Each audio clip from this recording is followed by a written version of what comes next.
बिस्मिल्लाहिर्रहमानिर्रहीम। अस्सलाम वालेकुम नाज़रीन, आप यूट्यूब चैनल देख रहे हैं। मैं इमरान खान हूँ। एक तो पब्लिक का रद्द-ए-अमल आया है परवेज़ इलाही के वज़ीर आला बनने के बाद। अभी आप ये सुबह के वक्त वीडियो देख रहे हैं तो रात गए 2 बजे पाकिस्तान टाइम के मुताबिक परवेज़ इलाही ने वज़ीर आला पंजाब का हलफ उठा लिया है। गवर्नर पंजाब ने, क्योंकि वो वलीगुर रहमान है और उनका ताल्लुक जो है वो PMLN से है, उन्होंने हलफ लेने से इनकार कर दिया। उन्होंने कहा जी मैं हलफ नहीं ले सकता, और वैसे भी इन लोगों ने बाइकआउट किया हुआ था, तो उन्होंने हलफ लेने से इनकार कर दिया, जिस पे अदालत को पहले से इस सारी सूरत हाल का आइडिया था। तो अदालत ने दूसरा ऑप्शन ये रखा हुआ था कि फौरी तौर पे फिर सदर पाकिस्तान डॉक्टर आरफ अलवी जो हैं वो हलफ लेंगे।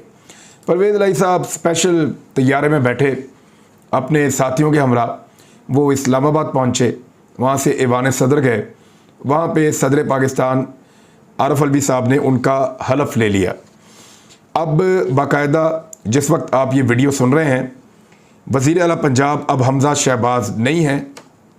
वज़ीर आला पंजाब अब कानूनी और आइनी तौर पे चौधरी परवेज़ इलाही हैं, और ये पाकिस्तान तहरीक इंसाफ की हुकूमत है पंजाब में जिस वक्त आप इस वीलॉग को सुन रहे हैं। PMLN की हुकूमत जो चोर रास्ते से आई थी वो ख़त्म हो चुकी है। रजीम चेंज ऑपरेशन ये पूरी तरह रिवर्स नहीं हुआ, लेकिन इसका एक मरहला रिवर्स हो गया है। अगर आपको रजीम चेंज ऑपरेशन मुकम्मल तौर पे ख़त्म करना था, तो जो सबसे बड़ा कला आपको फतह करना था या जिस सबसे बड़ी रुकावट को आपको दूर करना था, वो थी हमजा शहबाज की पंजाब हुकूमत। क्योंकि यहाँ से पंजाब पुलिस की और रेंजर्स की ताकत को इस्तेमाल करते हुए हुकूमत जो है वो लोगों को निकलने से रोकती थी और एहतजाज करने से मना करती थी, और वफाकी हुकूमत के ख़िलाफ़ एक ढाल बनी हुई थी। कोई भी आता था उसके खिलाफ तो ये एक ढाल बनकर खड़े हो जाते थे।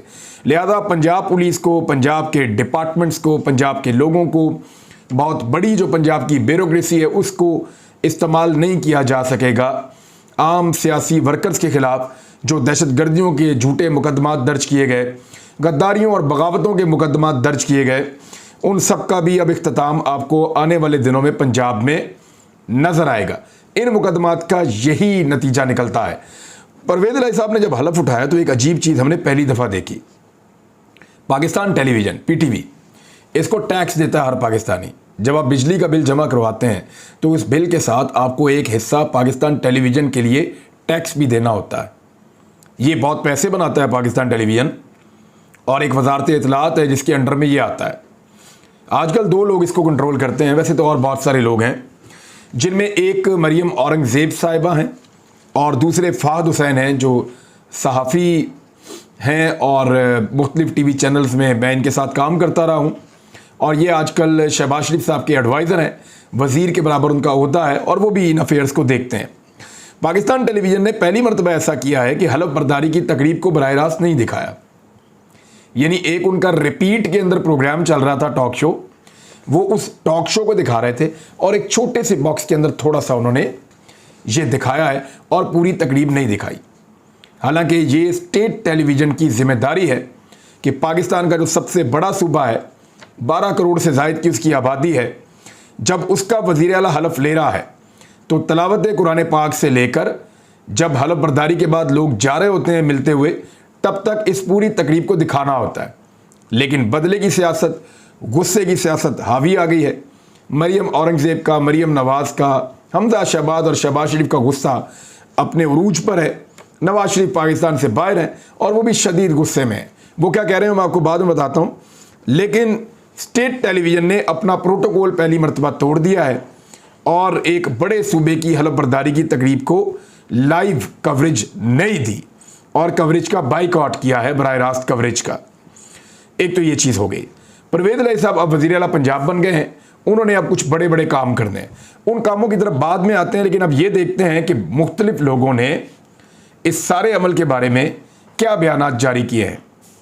मरियम नवाज़ का बयान ले लें पहले सबसे। उन्होंने कहा the government must take a firm stand and rise to the occasion और फॉल टू द स्टेटस को।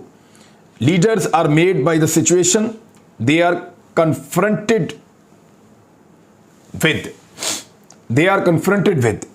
ये मरियम नवाज साहबा ने ट्वीट किया है। वो ये चाहती हैं कि गवर्नमेंट एक बड़ा सख्त किस्म का इसके ऊपर मौक़िफ़ ले और डट कर खड़ी हो जाए अगर डट कर खड़ी नहीं होगी तो इसका नुकसान होगा, क्योंकि जब आप मुख्तलिफ सूरत हाल में आप सामना करते हैं मुश्किलात का, तो तभी आप लीडर बनते हैं। ये मरीम नवाज साहबा कह रही हैं, जिन्होंने कभी किसी मुश्किल का सामना नहीं किया। सवाए करप्शन के केस में इनको जेल जाना पड़ा था, और वो भी इनकी जेल जिस तरह की थी, ज़िंदगी रही तो मैं आपको दिखाऊंगा उस जेलों के अंदर जाकर के ये कहाँ पे रहते थे, जो ये काल कोठरी और छोटी जेल कह रहे थे ना।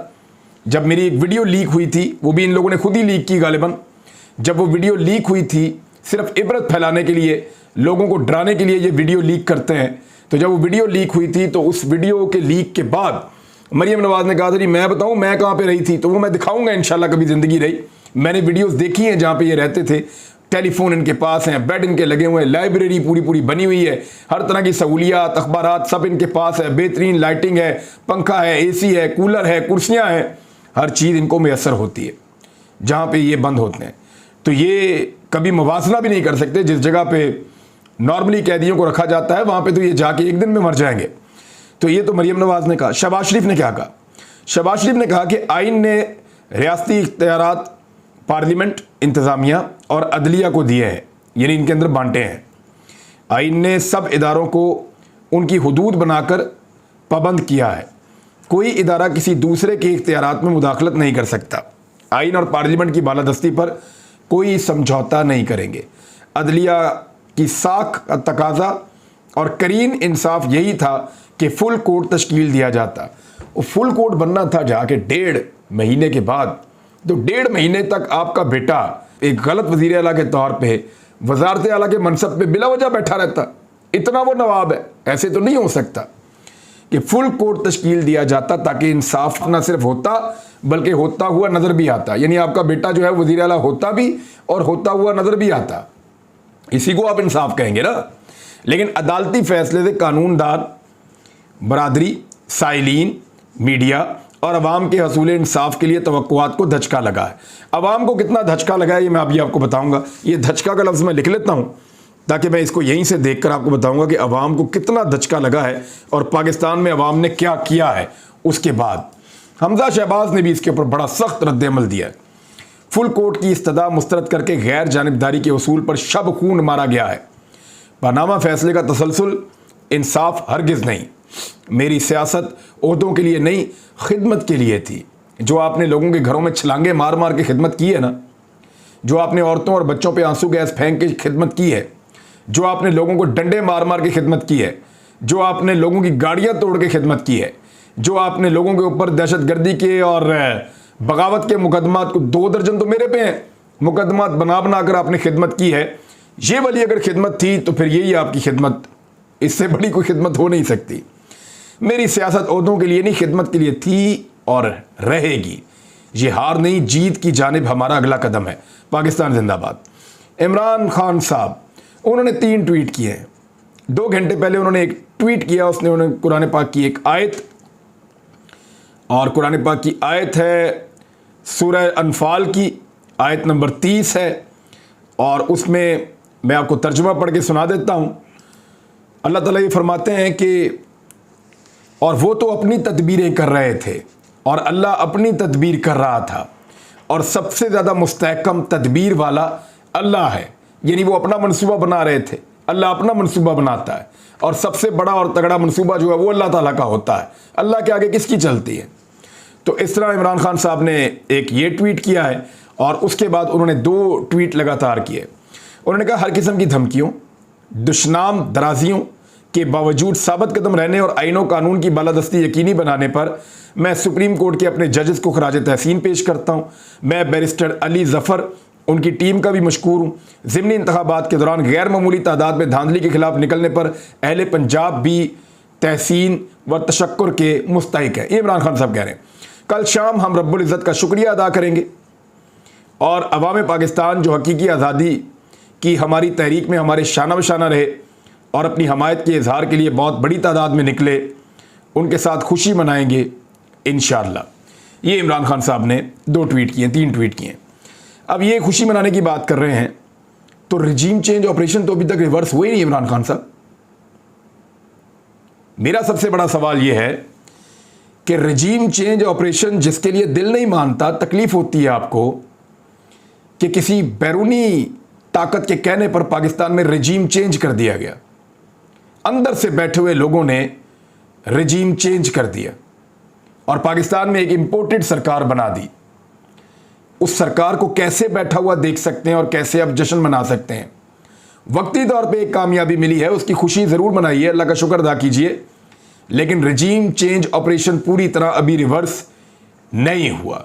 और मेरी नज़र में जब तक ये पूरा रिवर्स नहीं होता तब तक कुछ भी सेलिब्रेट करने के लिए नहीं है। पाकिस्तान का फैसला पाकिस्तानी करेंगे, मेरा ये मानना है। पाकिस्तान का फैसला मैं करूंगा, पाकिस्तानी करेंगे, आप लोग जो देख रहे हैं आप लोग करेंगे। ओवरसीज पाकिस्तानी कर सकते हैं, उनको हक दीजिए, लेकिन गैर मुल्कियों को हक नहीं है, बैरूनी आकाओं को हक नहीं है। हम गुलाम नहीं हैं। यही चीज़ है जो तकलीफ देती है और गैरत इसको गवारा नहीं करती। लिहाजा जितनी जल्दी हो खुशी मनाकर फारग हों और फौरी तौर पर रेजीम चेंज ऑपरेशन को मुकम्मल तौर पर रिवर्स किया जाए। अब आ जाए, एक और सूरत है, इसमें मौलाना फजलुर रहमान साहब हैं, वो धमकियां लगाना शुरू हो गए हैं दोबारा। PMLN ने ऐलान कर दिया कि अदलिया बहाली की तहरीक हम दोबारा चलाने लगे हैं। अब ये वाला मंजन इन्होंने पहले बेचा हुआ है 2009 में, अब कैसे बेचेंगे? मुमकिन नहीं है। आसिफ अली जरदारी कराची पहुंच गए हैं और वहां से अब वो कह रहे हैं लाहौर आएंगे, चौधरी शुजात हुसैन को मिलेंगे और दोबारा मामला अपने दुरुस्त करेंगे। फजलुर रहमान ने इसको अदालती मार्शल लॉ की सूरत करार दे दिया। उन्होंने कहा अदालती मार्शल लॉ को किसी सूरत कबूल नहीं करेंगे। ये फजलुर रहमान साहब ने बयान दिया और बड़ा सख्त बयान दिया है। और इसके बाद मरीम नवाज साहबा के भी ट्वीट हैं, इससे मिलते जुलते ही हैं। तो ये है जी सारे पॉलिटिकल लीडर्स की बातचीत। नवाज शरीफ साहब ने भी एक स्टेटमेंट दिया है, वो ज़रूर मैं आपको पढ़ के सुनाना चाहूँगा। तो नवाज शरीफ साहब ने ये कहा है कि पाकिस्तान को एक तमाशा बना दिया गया है। तीनों जजों को सलाम, वालेकुम अस्सलाम मियाँ साहब, आप बाहर हैं, पाकिस्तान आए, यहाँ पे आके आपके सलाम की आवाज़ सुनाई देगी, फिर आपको वालेकुम अस्सलाम इंशाल्लाह जजेस भी कहेंगे। जजेस आपका इंतज़ार कर रहे हैं, आप मफरूर हैं, इश्तिहारी हैं, पाकिस्तान से भागे हुए हैं और आपने प्लान बनाया था कि अगस्त में पंजाब हुकूमत के होते हुए आप लाहौर एयरपोर्ट पे उतरेंगे और जश्न आज़ादी यहाँ पे आप मनाएंगे, 14 अगस्त पे आप आएंगे और इसको एक पॉलिटिकल सिनेरियो में कन्वर्ट करेंगे, पंजाब हुकूमत का इस्तेमाल करेंगे, रायगढ़ में जाके अपने आप को बंद करेंगे और फिर ज़मानत लेके अपनी पॉलिटिक्स को एंजॉय करेंगे। लेकिन वो कहते हैं ना कि अल्लाह ताला भी मनसूबा बनाता है, इंसान भी बनाता है और अल्लाह से बेहतर मनसूबा साज कोई भी नहीं है। अभी सूरह अनफाल की एक आयत मैंने पढ़ के आपको सुनाई है। तो मियाँ नवाज शरीफ साहब जो है वो भी काफ़ी तकलीफ़ में है। और अब आ जाए उस धचके की तरफ, जो धचका लगा है सबको, जो शहबाज शरीफ साहब जिसका जिक्र कर रहे थे। पहले तो ये एक नक्शा आप देखें, ये नहीं पाकिस्तान का नक्शा है और इस नक्शे में जो रेड एरिया आपको नज़र आ रहा है, ये वो सारा एरिया है जहाँ पे पाकिस्तान तहरीक इंसाफ की हुकूमत है। गिलगित बल्तिस्तान, आज़ाद जम्मू एंड कश्मीर, खैबर पख्तूनख्वा और अब पंजाब, इन सारी जगहों के ऊपर पाकिस्तान तहरीक इंसाफ की हुकूमत है। चाइना बॉर्डर से लेके भारत के बॉर्डर के इलाकों तक और नीचे तक यहाँ पे पंजाब की हुकूमत है। अफ़गानिस्तान के बॉर्डर भी साथ लगते हैं। बलूचिस्तान में एक अलग हुकूमत है, वो आपको पता ही है, एक मिक्स किस्म का वहाँ पे गवर्नमेंट है। सिंध में पाकिस्तान पीपल्स पार्टी की हुकूमत है। अच्छा, शहबाज शरीफ की हुकूमत कहाँ है, ये वज़ीर आला कहाँ पे है? ज़रा ये बीच में आप देखिए, ये फेडरल जो एक छोटी सी लाइन जा रही है, बिल्कुल ये सुर्ख के बीच में एक छोटा सा सब्ज़ है। ये जो छोटा सा सब्ज़ एरिया है ना, चंद किलोमीटर का ये एक छोटा सा एरिया है, रेडियस, ये है जी इस्लामाबाद। और यहाँ पे है इस वक्त शहबाज शरीफ की हुकूमत। जब इन्होंने मुझे टोल प्लाजा से गिरफ्तार किया था ना, तो इन्होंने अपनी हुकूमत फिर 3 किलोमीटर और छोटी कर दी थी। वो इसलिए कि टोल प्लाजा पहले इस्लामाबाद के अंदर आता था, फिर इन्होंने क्या किया कि उसको घसीट के 3 किलोमीटर अंदर ले गए और वहाँ पे एक बोर्ड लगा दिया सुबह सुबह कि जनाब यहाँ से इस्लामाबाद की हदूद शुरू होती है। और वो बोर्ड उन्होंने उसकी तस्वीर बना के भी दिखा दी कि जनाब यहाँ से हदूद शुरू होती है, वो टोल प्लाजा तक नहीं है। तो अपनी हुकूमत को 3 किलोमीटर और छोटा कर दिया था शहबाज शरीफ साहब ने। उस वक्त उनको नहीं पता था कि पंजाब उनके हाथ से निकल जाएगा। ये हरकत उन्होंने 5 और 6 तारीख को की थी, गालिबन 5 या 4 तारीख को, जब मैं गिरफ्तार हुआ था 6 तारीख को गालिबन ये हरकत उन्होंने की थी। तो ये उनको मुबारक हो, उनका इक़्तिदार और छोटा हो गया है। अब यहाँ का वज़ीर आज़म है सिर्फ शहबाज शरीफ। अब इनके पास हल क्या है, ये करेंगे क्या? लेकिन इससे पहले मैं आपको बताऊं, पंजाब की हुकूमत गई है, हमजा शहबाज को निकाला गया है, इससे पहले इमरान खान को भी निकाला गया था। तो जब इमरान खान को निकाला गया था तो पूरा पाकिस्तान 50 शहर पूरे के पूरे बाहर आ गए थे, अवाम का जम्मे गफ़ीर था, बगैर बुलाए पूरा मुल्क निकल आया था और सरापा एहतजाज था। और हमने जो वो ताकत देखी उस रात, उसने हर दरो दीवार को, हर ईवान को हिलाकर रख दिया था। हम ये एक्सपेक्ट कर रहे थे कि हमजा शहबाज के लिए कोई तो निकलेगा। इतना पैसा खर्च किया, इतना जोर लगाया, इतनी कोशिश की, लोगों को मोटिवेट किया, अल्लाह रखा पेप्सी वाले को भी इस्तेमाल किया, लेकिन बंदे कहाँ निकले? कहीं भी नहीं। पूरे पाकिस्तान में हमें कहीं बंदे नजर नहीं आए कि हमजा शहबाज के लिए कोई 4 बंदे एहतजाज के लिए किसी जगह पे निकले हो। उल्टा हुआ ये कि पूरे पाकिस्तान में जश्न शुरू हो गया। कराची, फैसलाबाद, सियालकोट, लाहौर, इस्लामाबाद, रावलपिंडी, मुल्तान, हर शहर के अंदर जश्न मनाया जा रहा था। और जहां से ज़िमनी इलेक्शन हुए वहां तो बहुत जश्न मना रहे थे लोग, और बहुत बड़ी तादाद के अंदर लोग इकट्ठे थे। यानी PMLN ने 28 घंटे का नोटिस देके हमजा शहबाज के लिए लिबर्टी में लोगों को इकट्ठा किया। वो जितने लोग वहां पे उन्होंने इकट्ठे किए थे 28 घंटे के नोटिस पे, वो फैसला होने के बाद 1 घंटे के अंदर बगैर बुलाए उससे 10 गुना लोग पाकिस्तान तहरीक इंसाफ के वहां पे पहुंच गए खुशी मनाने के लिए। तो ये है जनाब सूरत हाल कि लोग इनके निकालने पर भी बाहर नहीं निकले, और ये हवा बना रहे थे फिर भी बाहर नहीं निकले। रीज़न क्या है? रीज़न ये है कि लोग इनको पहचान चुके हैं। इस सारे अरसे में इन्होंने अपने आप को एक्सपोज कर लिया है। अब आखिरी चीज़ जिसका मेरा कंसर्न है, अब इमरान खान साहब क्या लॉन्ग मार्च करेंगे, और उसकी एक्सट्रीम ये है कि क्या वो अपनी सूबाई हुकूमतें जो हैं उनको ख़त्म कर देंगे, या वो तहरीक अदम एतमाद लेकर आएंगे शहबाज शरीफ के ख़िलाफ़। इन सारी चीज़ों पे मुझे एक और वीलॉग करना है, क्योंकि सियासतदान तो मोरों की तरह इस्तेमाल हुए हैं। जिन्होंने इस्तेमाल किया उनका क्या गया इस सारे खेल में, एक अलग वीलॉग करेंगे। अब तक के लिए इतने, अपना ख्याल रखिएगा, अपने इस चैनल का भी। अल्लाह हाफ़िज़।